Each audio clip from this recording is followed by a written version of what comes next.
পুলিশের অতি সক্রিয়তা বা অতি নিষ্ক্রিয়তার একাধিক উদাহরণ আমাদের এই অনুষ্ঠানে উঠে আসছে, বারবার বিগত কয়েক বছরে উঠে এসছে।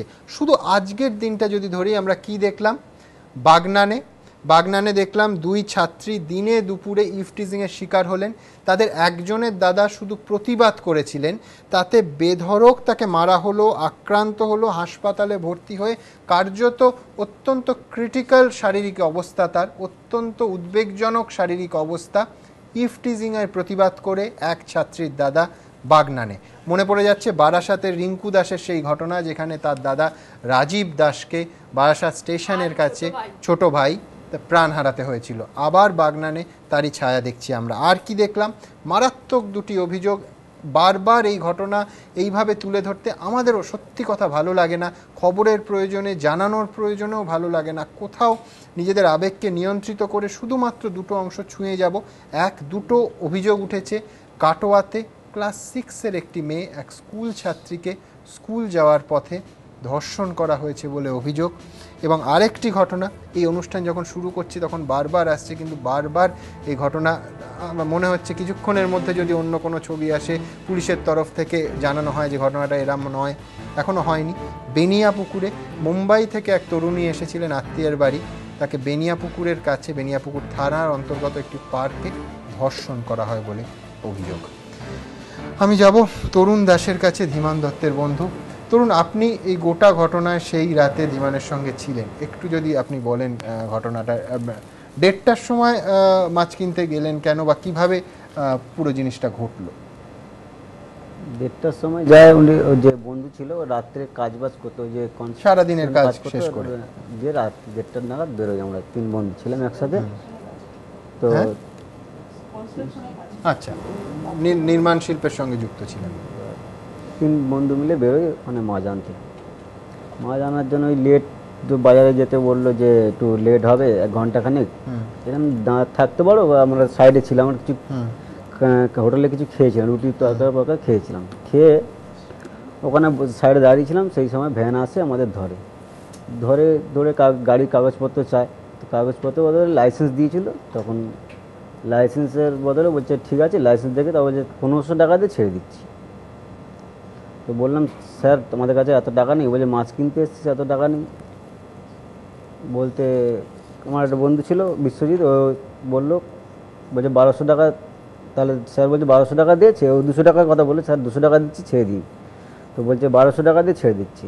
কোনো কথা শুনছে না তার মধ্যে। কথা সত্যি তখন ধীমান বললো যে স্যার এই দুজনকে তারা ধরে রাখুন, আমি এটিএম থেকে টাকা তুলে, এটিএম কার্ড বার করেছে, এটিএম থেকে টাকা তুলে আমি দিচ্ছি। তো এটিএমে গেছে টাকা তুলতে। ওখান থেকে এটিএমে যাওয়া কিছুক্ষণের পরে ও আমাকে ফোন করে, ধীমান ফোন করে বলে না তুলেছি না বলে জানি না, মানে গেছে এটিএমের দিকে টাকা তুলতে। ওই তো তোরা দুজন লক আপ হয়ে যা, কালকে উকিল দিয়ে তোরা দুজনকে ছাড়িয়ে নিয়ে চলে যাবো বলেই ফোনটা কেটে দিয়েছে। পুলিশ আমায় জিজ্ঞাসা করলো যে কে ফোন করেছে। আমি ভয়ে ওই কথা বলে যা বলেছে সেটাই বলে দিয়েছি। অন্তন্ত করে দুজনকে মারতে মারতে ভ্যানে তুলে আমাদেরকে থানায় নিয়ে যায়। মারতে মারতে থানাতেও মানে ঢোকাতে যখন সিঁড়িতে তুলছে তখনও চর মারতে নিয়ে সোজা লক আপ করে দেয়। লক আপ করে অন্তত বেরিয়ে যায়। ওনারা ছিলেন, অন্য একটা ডিউটি অফিসার ছিল ওখানে বসেছিল ভেতরে। ঘন্টাখানেক হবে, 1-1.5 ঘন্টার মধ্যে একটা অফিসার এলো, এসে বললো লক আপের সামনে, গেটের সামনে এসে বললো ধীমান দত্ত অ্যাক্সিডেন্ট করেছে, তোমাদের বন্ধু মারা গেছে বলে।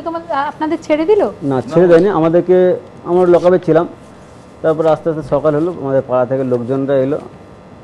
মানে আর লয়ারের আর দরকার হয়নি, পাড়া থেকে লোকজনরা এলো আসতে, তখনই আমাদেরকে ছেড়ে দিল। কাজ তো হয়ে গেছে, ওকে তো টাকাটা নিতে পারলো না, কিন্তু একটা কাজ তো করে দিল। এটা খুব হিনাস অফেন্স, আই শুড সে এটা খুব হিনাস অফেন্স। এই ধরনের অত যদি পুলিশ করে যারাই রক্ষক, তাহলে আমরা কোথায় বিচার পাবো, কোথায় কি করবো? কিছু করতে পারবো না। খুব অন্যায় হয়েছে এটা। আসুন আমরা দেখে নিই যে আজকে একটি বিনোদনমূলক অনুষ্ঠান ছিল কলকাতা পুলিশের।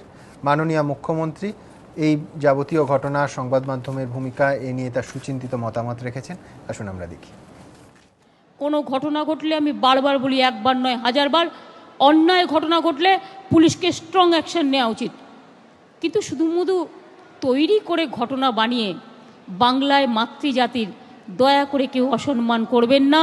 বাংলার মাটি মনে রাখবেন, সভ্যতার মাটি, সংস্কৃতির মাটি, এবং কলকাতা শুধু আমাদের গর্বের নয়, কলকাতা সারা পৃথিবীর গর্ব। সারাদিন অনেক কাজ করতে হয়, তো সকাল থেকে ওই খুন আর ধর্ষণ আর অগ্নিকাণ্ড একটা নিউজকে নিয়ে নানা রকমভাবে ব্যাখ্যা করতে করতে আমি একটু নেগেটিভ দেখতে পছন্দ করি না। আমি নিজে পজিটিভ, আমি মনে করি নেগেটিভটাকে পজিটিভ করতে হবে। অভিনবদা, নেতিবাচক ঘটনা, সেই নেতিবাচক তৈরি করে ঘটনা, তারপরে দর্শনগুলো তৈরি করলো, দর্শনের এফেক্ট হলো, তৈরি হচ্ছে, সংবাদপত্র তৈরি করলো, টেলিভিশনে বসে দর্শন হয়ে গেল। পার্ক স্ট্রিট যেটা আমাদের চ্যানেলে সাজানো ছিল, হ্যাঁ, তো চ্যানেলে সাজানো ঘটনা ধর্ষিতা নিজে স্টেটমেন্ট করেছেন। না না, সেটা না, ধর্ষিতা নিজে বলেছেন, সাহসের সঙ্গে বলেছেন, পুলিশকে বলেছেন, এবং পরিণতিতে দময়ন্তী সেনকে সরিয়ে দেওয়া হলো। সাজানো কোথায় হলো? ঘটনা পরম্পরা কি প্রমাণ? আমি ঘটনাটি সত্য, 100% সত্য। ধন্যবাদ যে ওরা তুলে ধরেছিলেন, সাহসের সঙ্গে তুলে ধরেছিলেন। না না, তৈরি করা ঘটনা মানে কি বুঝলাম? যে তুই শুয়ে পর আমি রেপ করি, তার ফটো হবে? তৈরি করা ঘটনা মানে তো মানে হচ্ছে নেগেটিভ দেখতে পছন্দ করি না। নেগেটিভ মানে যে ঘটনাগুলো ছোড়াছুরি, এই বাচ্চাটা মরে গেল, এগুলো দেখতে পছন্দ করি না। ভালো জিনিস দেখতে পছন্দ করি। রোজ গান হবে, গান বাজনা হবে, রোজ জন্মদিন পালন হবে, একটা করে মালা হবে, সে তো দেখছি রোজই। তো নেগেটিভটাও তো দেখতে হবে।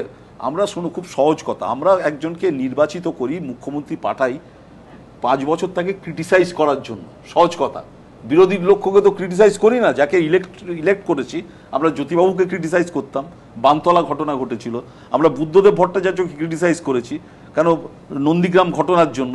তা আমরা মমতা ব্যানার্জিকে ক্রিটিসাইজ করবো না? আমরা তাকে ইলেক্ট করেছি কাজ করার জন্য এবং ক্রিটিসাইজ করার জন্য, এবং that is the simple way. আপনি বলছেন নির্বাচিত করলে তার একটা মূল্যায়ন থাকবে, তাকে ঘিরে প্রত্যাশা রয়েছে। Exactly, we elect a person to criticising for the 5 years, মজা করে বলি আমরা তো, এটা বলবো না। আর খবরের কাগজ থেকে খবর, মমতা ব্যানার্জি উঠলো কি করে, তার প্রতিবাদের ভাষা সবাই, এটা তো ঘটনা, মমতা ব্যানার্জি লড়াই করে ক্ষমতায় এসেছেন। বামফ্রন্টের 78 সালে লড়াই করে আসেনি, নেগেটিভ ভোটে এসেছে। কেউ মিশায় বলছে যে কোনো বড় লিডার গ্রেপ্তার হয়নি, কোনো বড় লিডার 72 থেকে 77, বুদ্ধবাবু বলুন, জ্যোতিবাবু বলুন, প্রমোদ দাশগুপ্ত বলুন, কেউ গ্রেপ্তার হয়নি। কিন্তু মমতা ব্যানার্জি এটা ঘটনা, লড়াই করে মানুষের দুঃখ কষ্টের কথা বলে তিনি ক্ষমতায় এসেছেন। এক্স্যাক্টলি। আর আজকে এরকম মেটামরফোসিস ভাবা যায়? একটা বাচ্চা মেয়ে কিছু প্রশ্ন করলো তাকে মাওবাদী। আর আরেকটা জিনিস আমি বুঝি, আমি আমি মার্ডারের ভয়ানক বিরুদ্ধে, এই যে খুন হয়েছে জঙ্গলমহলে, ভয়ানক বিরুদ্ধে, আমি সিপিএম এর বিরুদ্ধে, কমিউনিস্টদের বিরুদ্ধে। কিন্তু আমি মাওবাদী হতে আমার দোষ কোথায় আমি বুঝতে পারি না। আমি মাও সেতুং পড়ে মাওবাদী হবো, আমি লেনিন পড়লে লেনিনবাদী হবো, এটা আমার দোষ কোথায়? এই যে বলছে নেগেটিভ দেখতে পছন্দ করি না, নেগেটিভটা কি? কার নেগেটিভ? রাজ্যের বিরুদ্ধে কেউ কিছু বলবে না? উনি যে আজকে সেন্ট্রাল গভর্নমেন্টের বিরুদ্ধে বলছেন, তা নেগেটিভ বলছেন না? সারের দাম বেড়ে গেছেন, উনি বলছেন না সেন্ট্রাল করেনি? একটার পর একটা এফডিআই করা যাবে না, উনি তো নেগেটিভ কথা বলছেন। উনার মতের কথা বলছেন, সেটা নেগেটিভ, আমার কাছে নেগেটিভ হতে পারে, কিন্তু উনাকে সহিষ্ণু হতে হবে। উনি কোথায় বসেছেন, যে জায়গাটা বসেছেন, যে কারণে আমরা বুদ্ধদেব ভট্টাচার্যকে আমার মনে আছে টিভি চ্যানেল হাত দিয়ে সরিয়ে দিয়েছেন। একটা সময় আমি দেখেছি রাইটার্সে বসে হাত দিয়ে সরে, না না এই চ্যানেলকে আমি বক্তব্য রাখবো না। তো সেই জিনিস কি আমরা এক্সপেক্ট করছি? পরিবর্তনের জায়গায় এখন মানুষ এমন জিনিস না হয়। আমার মানে যেটা ভয় হচ্ছে যে ভাই পরিত্রাণ চাই, পরিবর্তন দেখেছি, এবার পরিত্রাণ চাই বলে আবার সিপিএম 2016 সালে না ঢুকে পড়ে, only for Mamata Banerjee, only for Mamata Banerjee. আমরা যারা ধরো স্টার আনন্দ থেকে আরম্ভ করে, আমার তো মনে আছে তোমরা সকাল থেকে রাত অবধি একটাই ছবি দেখেছো ইলেকশন আগে, মমতা ব্যানার্জি কি করছেন না করছেন, সেটা পজিটিভ ছিল। আজকে ক্রিটিসাইজ করলে সেটা নেগেটিভ হয়ে যাবে, কি করে হবে? কৌশিক সেন অভিনেতা এবং নাট্য পরিচালক, বাগনানের ঘটনায় তার সঙ্গে আমরা যোগাযোগ করি। কৌশিক একটা সাজেশন দিয়েছেন, একটা বক্তব্য রেখেছেন, আসুন দেখি। আপনারা হয়তো জানেন যে আজকে কলকাতা পুলিশ এবং একটি পার্টিকুলার বিনোদন চ্যানেল তাদের যৌথ উদ্যোগে একটা আজকে খুব বড় একটা অনুষ্ঠান হচ্ছে, তাতে করে সমস্ত শিল্পীরা তাতে আমন্ত্রিত এবং খুব যত্ন নিয়ে প্রশাসনের পক্ষ থেকে কলকাতা পুলিশের পক্ষ থেকে আমাদের সকলকে খুব যত্ন নিয়ে আহ্বান জানানো হয়েছে অনুষ্ঠানে থাকার জন্য। তো আমি আমার কর্মব্যস্ততার জন্য থাকতে পারছি না, যেতে পারছি না। তো যারা যাচ্ছেন, যে সমস্ত বড় বড় শিল্পীরা যাচ্ছেন ওই অনুষ্ঠানে, আমার মনে হয় যে আনন্দের মাঝখানে, অনেক বিনোদনের মাঝখানে নিশ্চয়ই তারা বোধহয় ওখানে পুলিশের সর্বোচ্চ স্তরের মানুষেরা থাকবেন, দায়িত্বশীল মানুষেরা থাকবেন। আমার মনে হয় তাদের কাছে বোধহয় একটা ব্যক্তিগতভাবে নিশ্চয়ই সকলে তাদের উদ্বেগটা প্রকাশ করবেন এই আনন্দের মাঝখানেও। কারণ যখন সন্ধ্যেবেলা ওইখানে অনুষ্ঠানটা হবে একটা আলোকোজ্জ্বল পরিবেশের মধ্যে, তখন এই যে ছেলেটির কথা আপনি বললেন, যে যার বোনের ইফটিজিং এর প্রতিবাদ করার জন্য সে মারধর খেয়ে হাসপাতালে, সেও তখন ঠিক ওই মুহূর্তেই হাসপাতালে শুয়ে থাকবে। ফলে আমাদের আনন্দ এবং বিনোদনের মাঝখানেও নিশ্চয়ই আমরা সেটাকে ভুলে যাব না, আশা করি। কিছু বলার নেই গো, মানে এই সমস্ত ঘটনা, এগুলো যে আমাদের কলকাতা শহরে, আমাদের পশ্চিমবঙ্গে এইরকমভাবে ঘটতে পারে, এটাই আমরা কখনো ভাবিনি, জানো তো। কারণ আমরা এতটাই, মানে কি বলবো, এক ধরনের সিকিউরিটির মধ্যে থাকতাম, কিন্তু এখন দেখছি যে ইফটিজিংয়ের প্রতিবাদ করলে অবধি মানে মরাল ইয়েটা কোন জায়গায় নেমে গেছে আমাদের, যে শুধু ইফটিজিং করছে না, যে প্রতিবাদ করছে তাকে আবার 10 জনে মিলে মারছে। মানে কোনো মরাল জায়গাই নেই। যে অন্যায় করে সে তো জানে যে আমি এই অন্যায়টা করছি। বলান্দি, শিলাদিত্য চৌধুরী এই মুহূর্তে আমাদের সঙ্গে এই প্রতিপক্ষ অনুষ্ঠানে যোগ দিয়েছেন। সারের দাম বাড়া নিয়ে আপনি ওই বেলপাহাড়ির অনুষ্ঠানে মুখ খুলেছিলেন, তারপরে বলা হলো যে আপনি মদ্যপ, আপনি মাওবাদী, এবং আপনি ওখানে একাধিক রাজ্য পুলিশের বড় বড় কর্তারা সাংবাদিক সম্মেলন করে বললেন যে একাধিক প্রায় 10 জন মহিলাকে ধাক্কা দিয়েছেন ইত্যাদি ইত্যাদি। কি বলবেন সেদিনের ঘটনা? অন্তত আমাদের ক্যামেরায় সেটা আসেনি। কাকেও ধাক্কা দিলে শুধু সারের দাম বেড়েছে এই কথাই দিদিকে জানাতে চেয়েছিলাম। আর দিদিকে আমি খুব ভালোবাসি, আর দিদির ভক্ত ছিলাম, দিদিকেই ভোট দিতাম। দিদিকে সব, দিদির মতো লোক ছিল না আমার কাছে কেউ, প্রিয় লোক ছিল আমার মা, আমার দিদি। শুধু সারের আবেদনটা জানাতে, আর কাউকে ধাক্কা থেকে করিনি, ব্যারিকেড পেরিয়ে যায়নি। ব্যারিকেড আমাকে পুলিশ নিজে বলেনি পেরিয়ে যায়, নিজে ব্যারিকেড পেরিয়ে গেছিলাম, আমি কাউকে ধাক্কা মারিনি। আমি জাস্ট শুধু সারের নামটা বলতে গিয়েছিলাম, বারবার বলেছিলাম, খুব বিকট আওয়াজে বলেছিলাম। আমি ভাবছিলাম উনি শুনতে পাবেননি, সেই জন্য আমাকে খুব খুব খুব মানে বিকট আওয়াজ করে বলতে হয়েছিল আমার কথাটা, যে দিদি সারের দাম বেড়ে যাচ্ছে, চাষিদের কি হবে, এই কথাটা বারবার বলতে চেয়েছিলাম। আমি ব্যারিকেড ভাঙতে যাই না, কোনো মেয়ের উপর অত্যাচার করতে যাই না, কোনো ধাক্কা ধাক্কি করে না। এত লোক ওখানে, কোনো জনসংখ্যা কম ছিল, প্রায় 1 লাখ লোক ছিল। বাস আমি শুধু এইটুকুনি বলেছি স্যার। শিলাদিত্য, পুলিশ তারপরে আপনাকে ওই সভাস্থল থেকে নিয়ে গেল, তারপরে আপনাকে কি ছেড়ে দিল? পরবর্তীকালে পুলিশ কর্তারা দাবি করেছেন আপনি নাকি পুলিশের হাত থেকে পালিয়ে গেছিলেন। না স্যার, আমি পালিয়ে যাইনি। আমাকে আমার নাম জিজ্ঞেস করলো, আর জিজ্ঞেস করলো তুমি মদ্যপান করেছো? আমি না স্যার মদ্যপান করি না। আমার নাম জিজ্ঞেস করলো, দিয়ে আমাকে বলে তুই তোর বাড়ি চলে যা। আমি ওখানে বেলপাড় থেকে বাড়ি চলে এলাম। বাড়িতে যখন এসে পৌঁছেছিল না, ভাইপো আমার বলছে, আমার মা বলছে, আরে তোকে টিভি দেখাচ্ছিল, তোকে পুলিশে ধরেছিল। আমি হ্যাঁ ধরেছিল, ধরে ছেড়ে দিছে। তারপরে আমাকে, আমি আসি বাড়িতে নাগল টাগল চাষের কাজ করতে নেমেছি। আমাকে বীরভূম থানা থেকে ওসি বাবু, যে কি বাবু আমাকে চিনি না ওনাকে, আমি মাঠ থেকে আমাকে ধরে নিয়ে যায় আপনার 11 তারিখে, শুক্রবার 11 তারিখে, হ্যাঁ 10 তারিখে আমাকে, শুক্রবার দিন 10 তারিখ বেলা 1:30টার সময় মাঠ থেকে ধরে নিয়ে যায়। পুলিশের কাছে আপনি নাকি সঠিক পরিচয় দেননি, এটাও একটা অভিযোগ। মহাকরণে সাংবাদিক সম্মেলন করে এটাও বলা হয়েছে। আরে গোটা দেশকে জিজ্ঞেস করুন, আমাদের মানে দেশ বলতে হলে আমার গ্রামকে জিজ্ঞেস করুন। আমার নাম যদি ওরকম হয়ে থাকে তাহলে আমি ভুল করেছি। আমার নাম শিলাদিত্য চৌধুরী, আমার পাসপোর্ট ফটো আছে, আপনার যে সরকারি যে ফটো, ভোটের ফটো আছে, আমার স্কুল পরিচয় আছে, আমার এখানে সিআরপির ক্যাম্পে আমি গেছিলাম, ওখানে আমার সবকিছু আছে। টেঙ্গাসোল সিআরপি ক্যাম্পে গেছিলাম, 1 মাস ট্রেনিং এ, রাজমিস্ত্রি ট্রেনিং এ গেছিলাম। শুনছেন? হ্যাঁ, একেবারে আমরা প্রত্যেকে শুনতে পাচ্ছি। হ্যাঁ, এই সিআরপি ক্যাম্প আছে জানেন তো, ওই যে এখানে টেঙ্গাসোল বলে, তাতে পরিচয়পত্র লাগে এবং থাকে রেকর্ডস। হ্যাঁ, 1 মাস ছিলাম ওইখানে। এখন অফিসারকে জিজ্ঞেস করবেন, 1 মাস কাটিয়ে দিয়েছি। মানে মিশনের কাজে গেছিলাম, রাজমিস্ত্রির কাজে গেছিলাম, সরকার থেকে নিয়ে গেছিল। আপনি বললেন দিদিকে ভালোবাসেন, আপনি কি নামটা মানে হ্যাঁ কংগ্রেস বা তৃণমূল কংগ্রেস কোনো রাজনৈতিক দলের সমর্থক বা যুক্ত ছিলেন? আপনাকে তো বলা হচ্ছে যে আপনি মাওবাদীর সঙ্গে যুক্ত, মাওবাদী। সে কে কি বলছে আমার তাতে কোনো রাগ নেই, আমি মাওবাদী, ওটা লোকে বলুক, লোকে আমাকে বলুক, কিন্তু আমি তো মাওবাদী নয়, আমি জানি, সেটা আমি জানি। আমি তৃণমূলকে ভালোবাসি, কংগ্রেসকে, আমাদের ঘর আদি ঘর, এটা সব দিন কংগ্রেসকেই ভালোবাসি।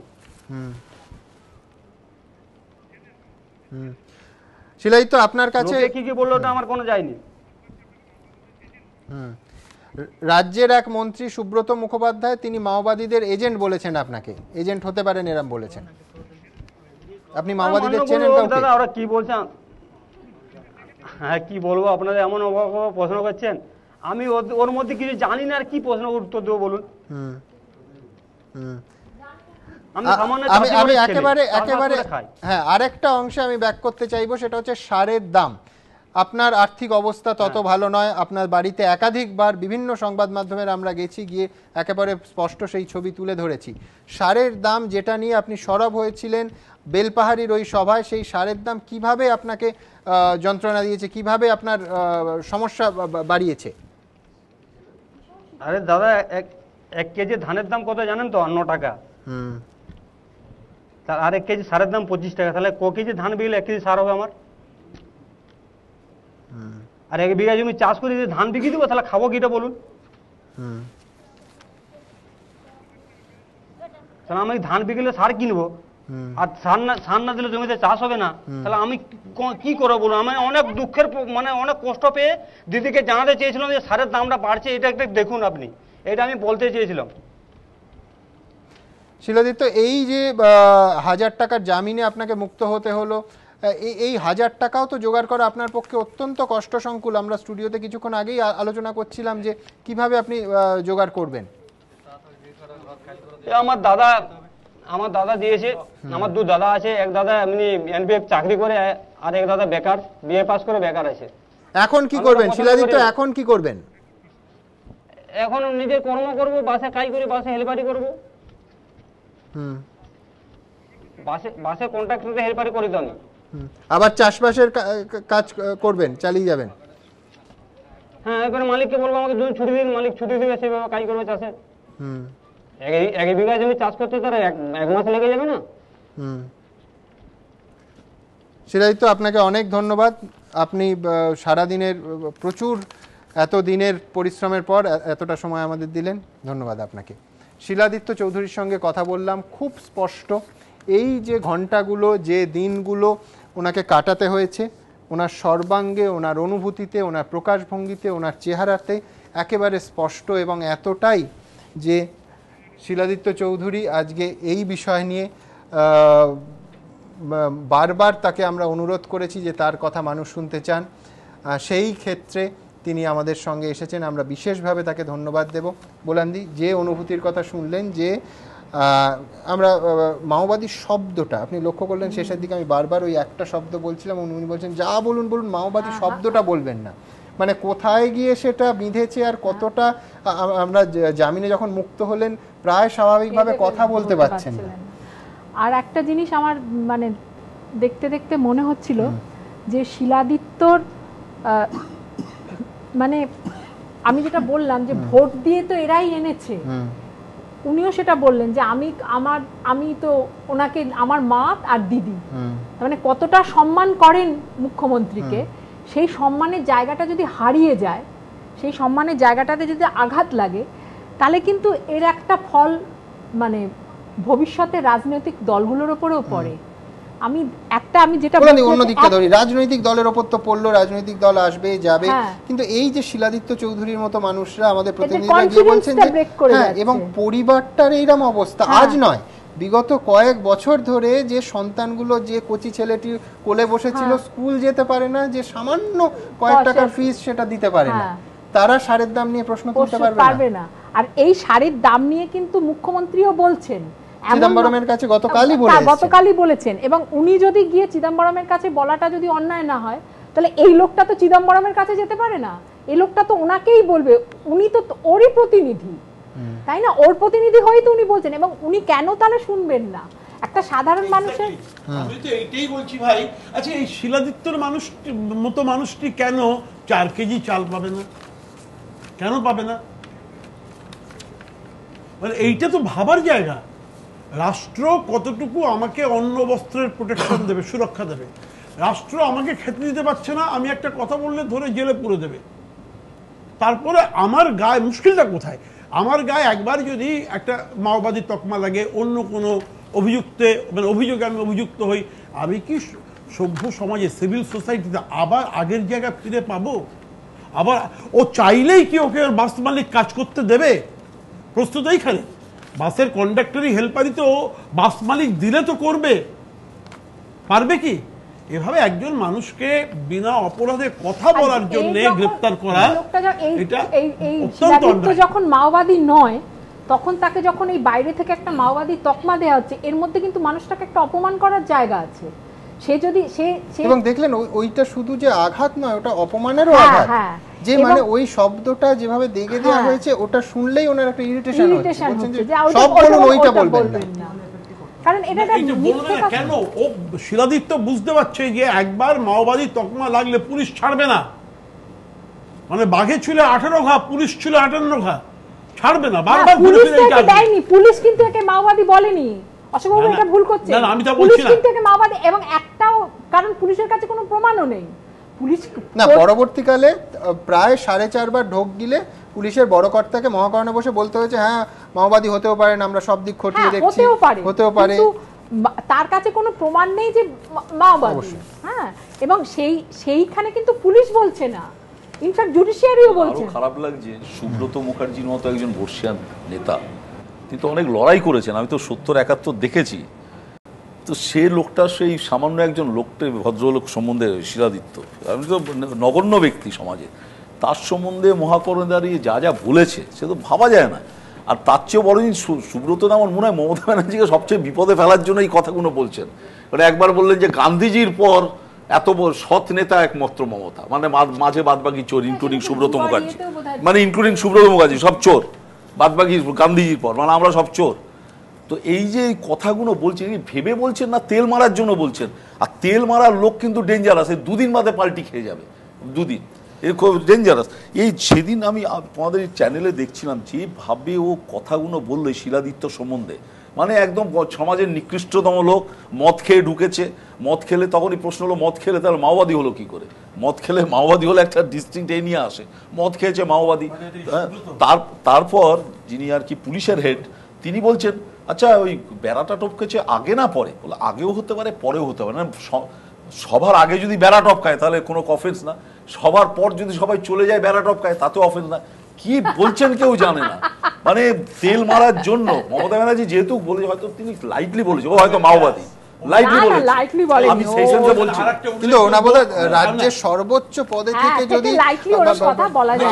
আপনাকে যে কোনো মানুষকে মাওবাদী বলা হয়, সেটা পুলিশ খুব সিরিয়াসলি বিচার করবে। তাই তো বলছি, মাওবাদী বলছি না, আমি বলছি ওই যে অর্ণব যেটা বলছে, আরেকটা উল্লেখযোগ্য ঘটনা মনে পড়বে, ওই যে ভাঙড় কলেজে সে আরাবুল ইসলামের সঙ্গে একটা গন্ডগোল হলো শিক্ষক অধ্যাপিকার। আমরা দেখলাম যে অধ্যাপিকার বাড়ির ভাড়াটাকে নিয়ে সুব্রত বাবু মহাকরণে প্রেস কনফারেন্স করেছিলেন। বিষয়টা কি? বিষয়টা হচ্ছে যে কলেজের গভর্নিং বডিতে সমস্যা, তো অধ্যাপিকার বাড়ির ভাড়াটে, বাড়িওয়ালা ভাড়াটের কোনো সমস্যা থাকতেই পারে। নিয়ে যে তিনি